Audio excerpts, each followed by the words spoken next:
നമസ്കാരം. മലയിടത്തുരുത്ത് സർവീസ് സഹകരണ bank secretary T Thankappan 36 വർഷത്തെ സേവനത്തിനു ശേഷം പടിയിറങ്ങി. ബാങ്കിന്റെ വളർച്ചയ്ക്കും നാടിന്റെ വികസനത്തിനും മുന്നിൽ നിന്ന് ബാങ്കിലൂടെ പ്രവർത്തിച്ച ശ്രീ തങ്കപ്പന് ബാങ്ക് ജീവനക്കാരും സഹപ്രവർത്തകരും നാട്ടുകാരും ചേർന്ന് ഊഷ്മളമായ യാത്രയയപ്പ് നൽകി.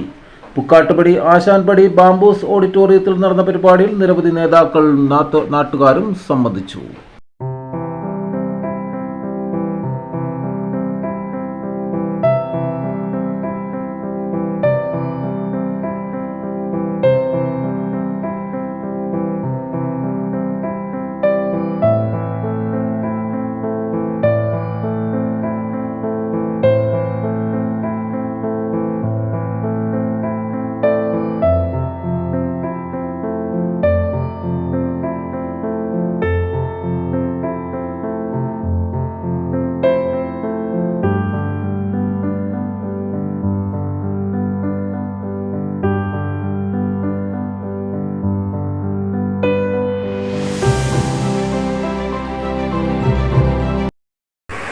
പ്രിയപ്പെട്ട സുഹൃത്തുക്കളെ, എന്തുകൊണ്ട് വളരെ സന്തോഷമുണ്ട് ഇന്നത്തെ ഈ ഒരു അവസരത്തിൽ തങ്കപ്പനെ വിളിച്ചതും ഇവിടെ വരാൻ സാധിച്ചതും.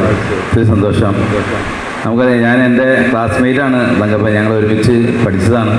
അപ്പോൾ ഞാനിങ്ങനെ പോരാൻ നേരത്ത് ഞാൻ ആലോചിച്ചു, തങ്കപ്പൻ റിട്ടയർമെൻ്റായി, അപ്പോൾ നമുക്കും അതിനുള്ള സമയമൊക്കെ ആയില്ലേ. അപ്പോൾ എന്തുകൊണ്ടും നമുക്ക് റിട്ടയർമെൻ്റ് എന്ന് പറഞ്ഞു കഴിഞ്ഞാൽ ഒരു പുതിയ ജീവിതമാണെന്ന് ഞാൻ പറഞ്ഞത്. എന്നെ സംബന്ധിച്ചോളം നമ്മൾ വയസ്സും കൊണ്ട് റിട്ടയർമെൻ്റ് ആയാലും മനസ്സും കൊണ്ട് നമ്മൾ ചെറുപ്പമാവട്ടെ എന്ന് ഞാൻ ആശംസിക്കുകയാണ്. തങ്കപ്പൻ ഇനിയും, അതായത് വീട്ടിൽ റിട്ടയർമെൻ്റ് ലൈഫ് എന്നുള്ള രീതിയിൽ ആസ്വദിക്കാതെ അതൊരു എന്താ പറയുക, ജീവിതത്തിൻ്റെ അടുത്തൊരു ഘട്ടമായിട്ട് കണ്ടുകൊണ്ട് നല്ലൊരു ജീവിതം, ഭാവി നല്ലൊരു എനർജറ്റിക്കായിട്ടുള്ള ജീവിതം ആശംസിച്ചു. കൂടുതൽ ജനകീയ വാർത്തകളും വിശേഷങ്ങളുമായി വീണ്ടും കാണാം. നന്ദി, നമസ്കാരം. ജെ ടൈംസിനൊപ്പം സത്യൻ ചെങ്ങനാട്.